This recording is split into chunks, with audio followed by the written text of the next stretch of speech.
Oke teman-teman, apa kabar semua? Semoga selalu sehat walaupun kita masih dalam suasana pandemi. Angkanya kelihatannya belum lagi melandai tapi terus naik ya. Hati-hati, semoga kita terselamatkan dari penyakit-penyakit yang disebabkan oleh virus maupun yang lainnya. Amin. Teman-teman semua pernah mendengar garbage in, garbage out? Ya, atau yang kita sebut dengan kalau masuk informasi sampah, maka yang akan keluar kan juga sampah. Nah, ini penting sekali kita bahas. Itulah topik kita pada kali ini yang saya ingin bagi kepada Anda semua. Kenapa ini menjadi penting? Setiap hari kita berpikir untuk menjadi lebih baik. Kita ingin meraih cita-cita. Kita ingin membangun sebuah mahakarya gemilang. Dan langkah pentingnya dalam konteks olah sikap adalah kuratif. Dalam kuratif ini kita akan menampung sebanyak mungkin ilmu, tentunya dari sumber-sumber berkualitas. Ya, sumber-sumber berkualitas. Sumber-sumber berkualitas ini menjadi penting untuk kita pertanyakan karena sejauh ini belum ada yang membukukannya atau menentukannya secara standar. Tapi secara logika bisa kita tangkap bahwa ya tentunya kalau kita bicara sumber ilmu pengetahuan berkualitas, kita bagi dua, secara umum atau dan secara vokasi. Secara umum tentunya kita melihat yang terbaik itu adalah mereka yang sudah memiliki pendidikan S3 plus berpengalaman plus usianya cukup senior. Ya, di bawahnya ada S2 sama berpengalaman dan cukup senior. Yang ketiga sama ya, S1 sudah berpengalaman dan cukup senior. Kenapa saya berikan di sini S3? Karena yang S3 ini pendidikannya tuntas dalam satu bidang tertentu. Karena kita membangun mahakarya gemilang berada pada dimensi yang banyak atau multidimensi, makanya kita membutuhkan ilmu yang interdisipliner. Nah, kalau kita berharap pengetahuan dari mereka-mereka yang berpendidikan S3, tentunya hanya dalam bidang-bidang tertentu untuk kemudian kita olah sedemikian. Oke, cara mengolahnya nanti saya tunjukkan. Kemudian bagaimana dengan lulusan S3 tapi kemudian berpengalaman 5 tahun dibandingkan dengan berpengalaman 15 tahun, tentu saja berbeda. Nah, ini juga harus menjadi perhatian teman-teman. Bagaimana dengan yang walaupun S2 tapi kemudian pengalamannya panjang, ya, katakanlah 20 tahun, dan usianya juga sudah cukup senior. Nah, ini juga menjadi, makanya saya kategorikan dalam kategori terbaik. Ya, ada yang paling baik, yaitu dokter. Yang kedua tentunya yang S2 dan S1. S1 pun kalau kemudian memiliki pengalaman yang panjang, dan kemudian usianya sudah cukup senior, sama cukup pantas untuk kita jadikan sumber ilmu berkualitas. Oke. Saya lihat juga bagian lain ya, di sisi lain. Kalau tadi kita bicara dari sisi pendidikan umum, sekarang kejuruan atau vokasi. Di jurusan vokasi kita menemukan sesuai dengan ketentuan BNSP, saya tulis BNSP, satu lembaga independen, ya, yang dibentuk oleh pemerintah. Ini memberikan, nah itu, spesialis 2, ya, yang selevel dengan S3, doktor. Kemudian spesialis 1, yang selevel dengan master. Dan diploma atau engineer. Mereka diploma 4, itu setara dengan S1. Kenapa saya mengatakan S3 di bagian umum sebagai narasumber atau sumber yang berkualitas, dan di sisi lain bagian vokasi kita sebut dengan spesialis 2 yang juga berkualitas, karena mereka memang memiliki pola pikir yang sudah teruji, terbukti, sistematis, logis, dan menganut kaidah-kaidah ilmu pengetahuan yang standar sesuai yang ditentukan oleh negara, sesuai yang ditentukan oleh lembaga-lembaga pendidikan yang terakreditasi.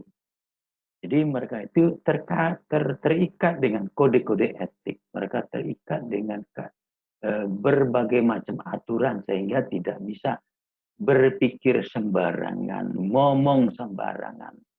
Kemudian dan mereka tentunya mempertanggungjawabkan semua yang mereka sampaikan, yang mereka tulis. Di mana saja kita bisa menemukan tulisannya. Nah, makanya teman-teman harus memastikan sumber ilmu pengetahuan, ya, dari sumber berkualitas sehingga tidak terjadi garbage in, garbage out.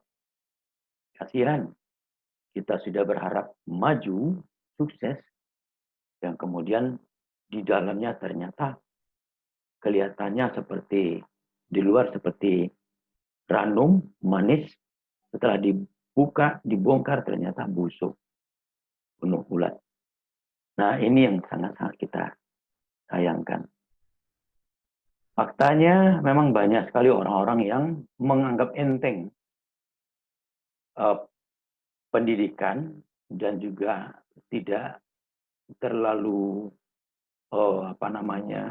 serius mengikuti sertifikasi yang ditentukan oleh BNSP, karena tentunya persyaratan yang ketat dengan segala macam tata aturan yang memang dipertanggungjawabkan. Orang lebih banyak malah mencari jalan pintas sehingga kita menemukan banyak sekali gelar-gelar yang abal-abal sebetulnya. Nah, kalau itu terjadi, teman-teman nanti akan menjadi korban. Ya, untuk melindungi diri sendiri, ya, ingat topik kita adalah garbage in, garbage out. Saya memperkenalkan, ini teman-teman, ya, sebuah alat yang kita sebut dengan kerucut imajiner. Kerucut imajiner ini adalah kerangka sukses sejati dengan 5 jari-jari, dengan 5 tulang penyangga. Pertama, spiritual, kesehatan, keuangan, keluarga, dan sosial. Ada 5. Ada 5 tulang-tulang penyangga, sehingga dipastikan orang berilmu tapi dalam kondisi sehat, sejahtera, taat kepada agamanya, cinta keluarganya, dan disenangi teman-teman. Banyak sekali saya lihat orang-orang yang sudah naik kehidupannya, naik pangkatnya, kemudian mereka katakanlah secara pendidikan terus menanjak, Sampai pada satu titik tertentu mereka lupa. Dan disadarkan oleh bermacam-macam masalah yang muncul. Seperti masalah kesehatan, masalah korupsi, masalah kehancuran rumah tangga, dan kehilangan kepercayaan sosial segala macam. Nah, ini tidak boleh terjadi. Makanya kerucut imajiner ini saya buat benar-benar hati-hati. Saya temukan 13 tahun yang lalu. Ini adalah buah dari energi super. Nah, energi super. Kita tahu bahwa energi super berawal dari satu objek yang kita sebut dengan OT, ST, MI, KF, BM, dan BP. Nah, BP ini adalah blueprint. Blueprint ini adalah suatu perencanaan masa depan dalam bidang tertentu, berkarir dalam satu bidang tertentu, dengan memiliki kerangka kerucut imajiner ini. Apa jadinya kalau kita tidak memiliki kerucut imajiner? Sementara kita punya blueprint. Tidak bisa, teman-teman. Pasti tumbang. Bagaimana kerucut imajiner ini bisa membangun blueprint? Disebut kerucut imajiner karena memang saya mengharapkan begitu orang sudah paham dengan energi super, kemudian dia memiliki semacam kerucut imajiner yang berputar-putar di dalam kepalanya. Sehingga kemanapun dia melangkah, kemana apapun dikerjakan, dia tahu mana yang penting untuk diserap, mana yang perlu untuk dibaca, mana yang urgent pelatihan seminar untuk diikuti, mana sumber-sumber yang memang layak untuk didengar. Nah, itulah gunanya kerucut imajiner tadi. Dan bagaimana dengan ilmu-ilmu yang sudah terlanjur di dalam kepalanya dan kontraproduktif karena sumbernya memang sebelum-sebelumnya tidak berkualitas. Ini nanti akan dimuntahkan oleh kerucut imajiner ini. Akan dimuntahkan, akan dikeluarkan. Sehingga orang betul-betul merasa sangat kuat untuk fokus melangkah ke satu bidang profesi tertentu. Oke? Nah, ada kalanya ilmu-ilmu baru yang ditawarkan, yang gratis, yang sangat-sangat tidak tidak jelas kualitas narasumbernya misalnya. Nah, ini kan harus hati-hati. Dan alat ini yang namanya kerucut imajiner ini akan tahu kapan cara memilah-milahnya. Jadi bisa dikatakan tanpa kerucut imajiner, Anda seperti membangun sebuah masa depan tanpa kerangka yang benar. Dan risikonya sangat-sangat berat, sangat besar. Oke. Nah, apa yang terjadi kalau kita mengikuti berita-berita di banyak media seperti media sosial, YouTube, Instagram, WA Group atau Telegram, dan banyak lagi aplikasi-aplikasi atau model-model media sosial lainnya.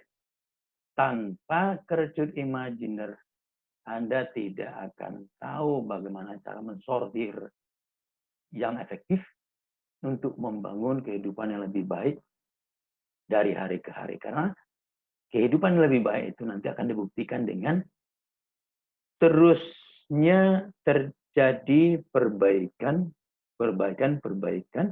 sehingga Anda mampu membangun sebuah mahakarya gemilang. Ya, yang kita sebut dengan bidang di mana Anda merasa sangat super atau menjadi superior dalam satu bidang tertentu. Ini adalah betul-betul lambang kebesaran Anda. Saya berharap dengan adanya temuan saya berupa kerucut imajiner dan konsep olah sikap betul-betul bisa menyelamatkan Anda semua dari jebakan-jebakan seminar, pelatihan, buku-buku, dan sumber-sumber pengetahuan yang tidak berkualitas lainnya. Sehingga hidup kita tidak jadi korban, tidak menjadi objek eksploitasi dari orang-orang yang sebutnya tidak bertanggung jawab. Marilah dan silahkan mendalami bagaimana itu olah sikap dan bagaimana cara praktek-prakteknya dalam YouTube saya yang sudah sangat banyak. Kalau masih kurang jelas, silakan berinteraksi dengan saya. Saya akan senang sekali bisa membantu Anda untuk bisa mendapatkan mahakarya gemilang. Karena memang hanya itu yang menjadi tujuan kita berolah sikap. Semoga video singkat ini bermanfaat. Terima kasih.